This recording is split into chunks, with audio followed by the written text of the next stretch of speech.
Mga ka-sports, panibagong araw, panibagong sigaan na naman sa mundo ng gilas at SEA Games updates. At ngayong araw, bigger, mas malaki, mas solid na si Kai Ju or mas kilala nating Kai Sotto. Pero teka, bakit biglang issue? Bakit mahina daw ang lineup ng Gilas 3v3 at Thailand daw ang tunay na champion? At syempre sama natin ang SEA Games medal tally update. Kaya huwag nating patagalin, let's go! Kung trip mo po ang ganitong content, paiwan ng follow at pasubscribe na din. Tara, simulan na natin.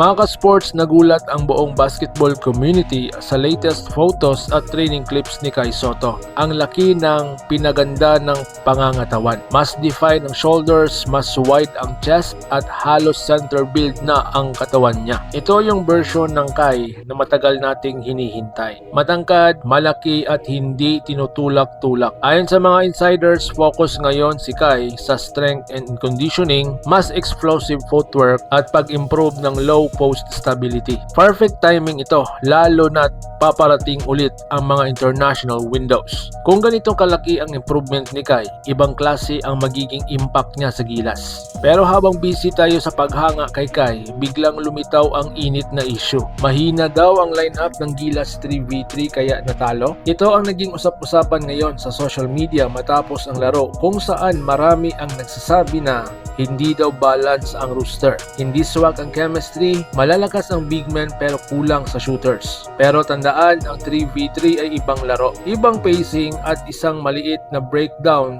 talo po agad. Kaya hindi lang mahina ang lineup ang dahilan, execution, timing at experience ang tunay na may bigat dito. So ngayon mga sports, habang tayo ay nagdidebate, ito na naman ang Thailand fans. Confident na confident sila, mayabang pa sa mga comments. Ayon sa mga Thailanders, Thailand ang tunay daw na champion. Philippines malakas lang daw sa hype. Kami ang hari ng 3v3 ngayon. Pero mga sports, tandaan natin ha, oo, maganda ang pinakita ng Thailand. Pero hindi pa po tapos ang SEA Games. Hindi ibig sabihin na nanalo sila ngayon, sila na agad ang reyna o hari ng Southeast Asian sa basketball. At syempre ha, Gilas is still Gilas.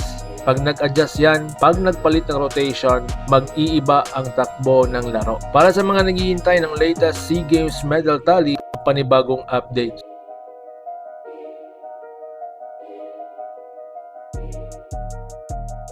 So yun mga ka-sports ha, habang papalapit ang final days, mas umiinit ang labanan at bawat medal ay crucial. Kaya abangan pa natin ang magiging galaw ng Gilas Pilipinas sa mga natitirang events. Kaya mga ka-sports, ano ang pinaka-shocking para sa inyo? Yung bigger version ni Kai Sotto? Yung mahinang lineup na issue ng Gilas 3v3? O yung yabang ng Thailand na champion nga daw sila? I-comment nyo po sa ibaba ang iyong hinaing at pag-usapan natin diyan. At syempre, don't forget to like, subscribe at hit ang notification bell para lagi kang updated sa lahat ng Gilas at SEA Games balita. So paano? Ingat po kayo.